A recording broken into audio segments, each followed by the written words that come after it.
Alright, ladies and gentlemen, this is your friendly neighborhood Titan here, and I'm bringing to you the Black Desert Online Beta Episode 3. So in this episode, you see we had a bit of a jump. I lost the recording for the battle with Red Nose. He's the first boss you face, and as long as you pick somebody with ranged, he's a big pushover. But right here you can see where I've registered my wagon, and I'm giving it a roll around the city. It has a lot of a different concept of how to control it than the normal horse. You can't really go back with this, so you have to go forwards, left, or right. There is no backing up, at least from my experience.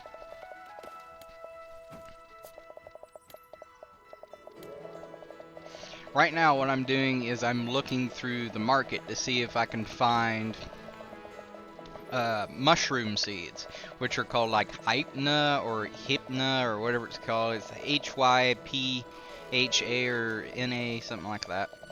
And you need them for a garden so you can grow mushrooms. And I actually bought a mushroom refining facility, I guess you could call it. Like, it's a mushroom factory. They put mushrooms in the crates, and what you need is black powder, black refining powder, and 15 of whichever mushroom you're trying to produce. And you saw in the last episode, if you're meeting us from episode 2, that you can get a large fence, which is a garden, and plant items into it. And later on in the future, I finally put the garden down, and I have Hypna that I find from picking up mushrooms in the wild. You'll most likely see in future episodes how I get a hold of the mushroom spores that are considered like seeds. Well, seeds, I think I said. But I take those and I try to plant my own garden and everything. Of course, nobody during the beta, and I mean nobody, had one Hypna or Hypna, whatever it's called, in the market. So I had to just go out and figure it out for myself. So whenever you're at a material vendor, you always want to get an improved hoe to pick up to pick up the pardon me, just funny. You get the improved hoe to pick up herbs and mushrooms and anything like that. And then you need to get an improved axe to pick up lumber if you buy like a lumber facility or a furniture maker or something like that, because you'll need the lumber to make the furniture.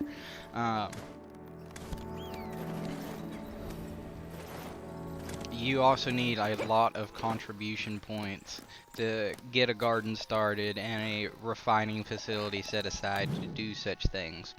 The highest level mushroom factory thing that I ran across was 3 stars, and Flavio,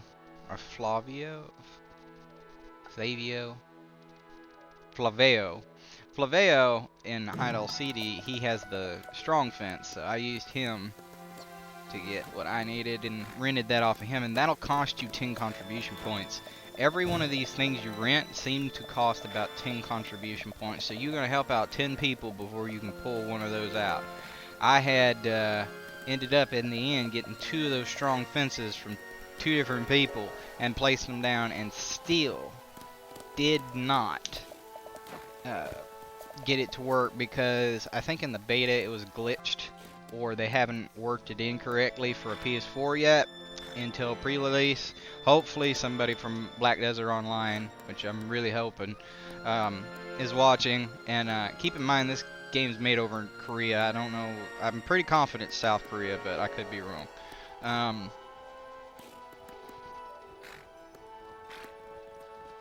With that in mind, they'd probably need a translator, or if they've already been taught down there how to speak English, that would be great. But either way, hopefully they're watching and they noticed that during the beta you could not use your farm. Like, you couldn't access it no matter how many times you hit triangle, no matter how many times you walked up to it. It just would not work. The fence is what it's called. It's a large fence, and it just did not, under no circumstance, work.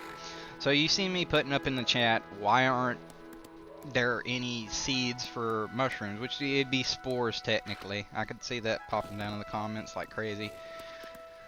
But basically in this game it's not even called spores. It's like called Hyphna or something like that. It's Hypha or Na, whatever. Hypna. Something like that. Hypna. And nobody had them. So I had to look up and figure out how on earth you could get seeds for mushrooms, since there was no seeds for mushrooms, or what somebody would perceive to be seeds for mushrooms, which would be basically mushroom spores. The only way to get them is to find mushrooms, dig them up. Don't use a shabby hoe, use an improved hoe. And hope and pray you pull seeds. Well, not seeds, but spores, or whatever they're called. They're Hyphna. Or Hypna. I don't know how it's pronunciated. But you just hope that you pull it. And it's not easy. Like, you will run out of strength multiple times before you get it. And something I found out, which I wish I knew during the beta. There's a lot of this stuff I wish I knew during the beta. Like what skills to invest in that are most effective. Why tools are so important. How to dye things would have been a lot, would have been so much stress taken away. It would have been nicer to experience the game with a better source of knowledge that I lacked. I now have it, but the beta's over, so I most likely will be buying this game. I don't know if I'll be making videos on it. I'll see how these beta videos go and if everybody likes it or not. It just takes a lot of time, a lot of effort. Anyways, besides all that, you see me up in chat talking about, like, why is there no seeds for mushrooms? And then somebody sent me this. It was a guild invite, and I don't know who that is. I don't know if this is cross-platform where somebody on the computer can offer it to you, which I doubt, because at the end I got weapons that were so far beyond whatever was offered in stores and stuff, and I figure somebody would have a copious amount of those on computer, because this game's been out on computer for a good while. This is the first time that I know of that it's been offered for PS4, so at least over here in North America. I read this over. I don't know who. I mean, it tells you who the employer is, but I don't know who that is. And they're offering me daily pay, but they also offer me a penalty, and I'm just like, term 300, 30 days. Okay, it was 30-day term of contract. I don't see a purpose in this. I don't know who would do that. And 30,000 silver didn't mean jack diddly squat to me in the long run, because you make like $1 million a couple times over playing just the main story, and I did that in under 3 days. So, and keep in mind, I didn't wake up at the crack of dawn and then just play the game non-stop. I woke up, I attended to some activities I had to do, and then I played it. I'd figure I'd probably had about 5 hours per day, maybe a little more than that, to play the game. And that ain't a lot of time in the retrospect of like 24 hours in a day. Be diligent in acquiring. Majority of the time people sleep 9 hours, so I spent more time asleep than I did playing the game.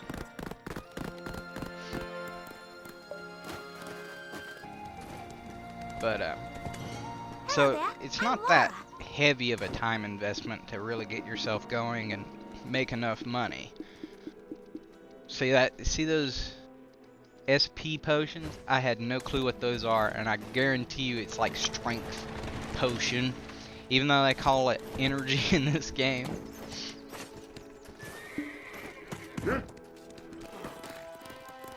Usually SP stands for special points, but I'm telling you, there's potions to refill your strength. It might be the EP ones, but I mean, I've ran across a couple of them. You give the main alchemist in this game 50 energy, and then he gives you a potion for 10 back. So I always suggest doing that, because if there's a potion just to refill it, you shouldn't really care.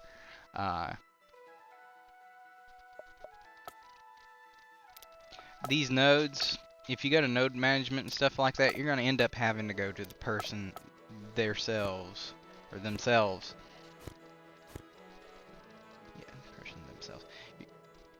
You're going to have to go to the person that is over that node, the node manager, and speak to them directly before you contribute points. Before, it was letting me do it quite easily.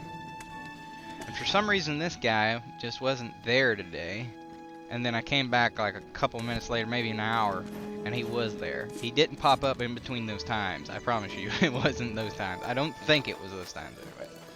I was pretty confident that we done passed 5 and 7. I think this was like 8 o'clock when I started doing this.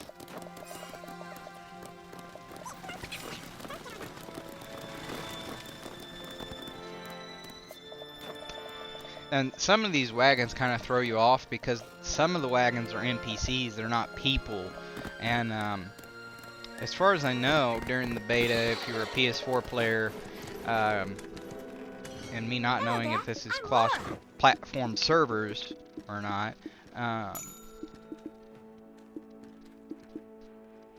was the farm wagon, which is what I just bought and which you just saw. It didn't have no, you know, big oak canvas over it. It just had an open back end cart. I think it may have had like a tailgate on it, but that was about it. The really cool thing about this game that I noticed, at least from first experience of it, is that you can sell anything almost to almost any vendor. There are very few things that really get like locked into a single person. Like your silver and your gold, like those bars, they get locked to the storage guy, and some items get locked to the trade manager, which he kind of does you dirty on it, unless you somehow figure out the mini game for the barter system. I never figured it out with the limited time I had. Maybe if I had more time to research and experiment with it, I'd figure it out. So this is Isabelle. Not an easy task. Jean Merchant Guild would bring great profit to Heidel as well. And she asks you constantly to... Jordion. There must be something he's hiding. Find out if Grace, this guy, Bobby's sister, will pay the loan that he's taken from Isabelle. And the sister, quite in family fashion, says, no, it's his fault. Have him pay for it. I didn't do anything. It's not my loan, and therefore I'm not responsible.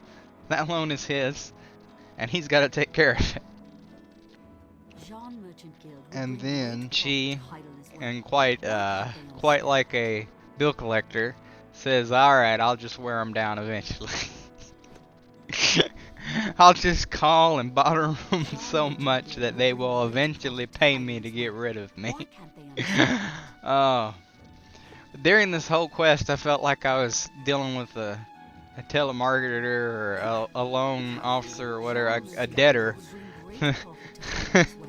that was calling my house or someone else's house, and they were telling me to go back and forth like an owl from Hogwarts.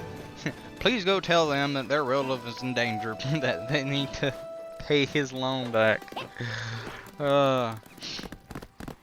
It'd been even more messed up if Bobby Loren died and they give you a note that says now that he's dead, you assume the responsibility of his loans. And then the relative being all, heck no.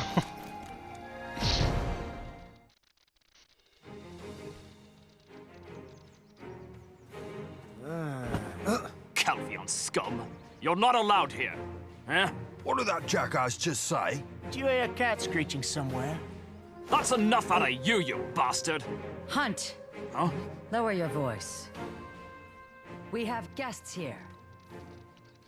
Tell them to come back later.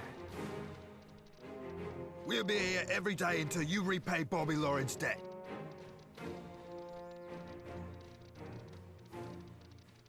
Not for You are the lady. Now get lost! Hunt, right? You listen up.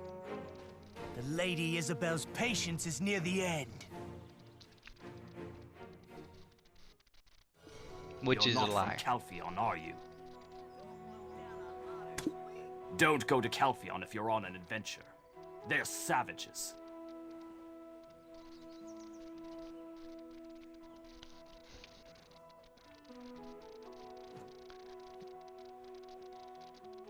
Then welcome, Thug Free we are. Just how long do they plan on messing with us? A wandering adventurer, and I'll give you a pass.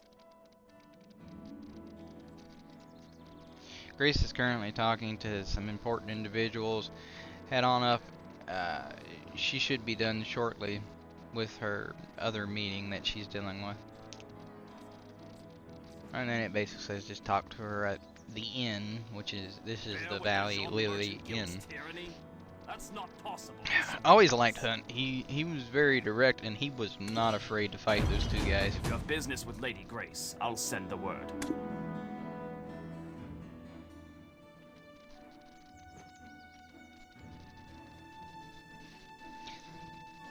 To be honest, like, this part of the story made me really dislike Calpheon as a city, because these are like people out in the country that really dislike heavily Valley Lily Inn is both the best inn and tavern here in Hyden. industrial things, like where people are irritable because there's very little room around. People are very angry because it's a huge city and they ain't got much room. There's so many people all around that no one feels particularly special, that kind of thing. That's what Calpheon ended up seeming like, and later on in the story you find out that Calpheon is basically Rome. It's like a better stylized version of Rome. It has, in my opinion, when I look at it, they gave it their own kind of flair. But right here, you see me hopping into the die. So to bring up that menu, I just pushed L2 and up, and at the bottom left corner was die. So I went to die, and you don't want to get stuck in that registered die junk. There's no point when you have this pearl item called Merv's Palette, and then you can actually click each spot, and it'll glow. And when it glows, you get to decide what you're going to color it. So there is a big array of colors. I got stuck in Hydaelyn dye, I think that's how you say it, Hydaelyn dye. You can push L2 and R2 to circle through those. I found that the basic dyes were some of the best. Like, you can get the best kind of gold, which is just deep bronze, out of, it's not technically gold. I can hear all the grammar Nazis losing their mind over it, but ultimately it's a good supplement for gold. Instead of, you supplement it instead of gold. You're doing it to replace it, basically. Then you have the darker red that is better in the, actually that might be a better red of the two. I think that was Hydaelyn dye. Hydaelyn? I can't pronunciate it. But, Then I was running through the yellows to see if maybe I could get a hold of a gold. It is very clear in this game that your armor has its natural mesh to it, like, you know what I mean, like it determines if it'll look metallic or not, if it's a metal or if it isn't. So if it's not a metal, it's gonna look like cloth that's been dyed that color, which makes sense, I understand, but I really liked, and don't kill me over this, but I really enjoyed the Anthem Beta's color scheme. Like how you could customize and dye parts and stuff like that. I really liked that customization option that was offered in that game. Now everything else about the game, that's a whole different thing entirely. Like, you can move one step forward in one aspect of a game and still move 50 steps back in another. Anthem is a okay game, but it's also suffering from the same thing that Destiny suffered from at the beginning. It just has a big corporation that has lost a single point of view. It has multiple points of view, and in the long run that seems to be a good idea, but when nobody can decide on what's to happen, nobody wins. Don't get me wrong, every person's opinion is important, but you need one person that can make a decision that they believe in heavily, and some people don't agree with and some people do. Like, making everybody happy does not equate to something that is enjoyable to a high level of degree. Like, you can't really enjoy something if it's made for everyone. Violent games are made violent for people that are old enough to understand that it's just a game, and that you shouldn't mimic what it does. Like, you shouldn't cuss because it cusses and stuff like that. You don't follow along with it. Violence, of course, is not going to be followed because that doesn't happen between people. They don't look at something and say, oh, that's violent, I'm going to go do violence. It's not how that works.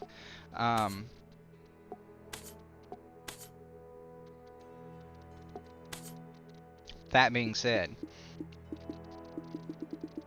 you can't have violent games and make people that are pacifist happy. A pacifist who doesn't like playing those games or doesn't like any aspect of those games is not going to be happy with that game. But if you make very violent games, there is a group that's going to love it to death. Tokyo Ghoul, for instance, it is heavily gory. It is very violent. It is super dark. I guarantee you there is a group somewhere that absolutely appall that anime, but I love it. It's a wonderful anime, and there's a big group of people who like it. But you have to have a direction that is extreme in some cases to accomplish getting people to like it.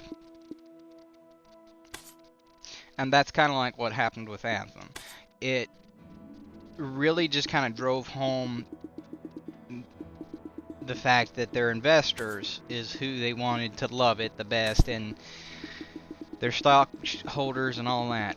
Anything that EA or Activision gets a hold of, that they drive that on home, and Ubisoft. EA, Activision, and Ubisoft, which Ubisoft is an extension of EA. At the end of the day, anything they get a hold of, they try to monetize it to death, and it just ruins it.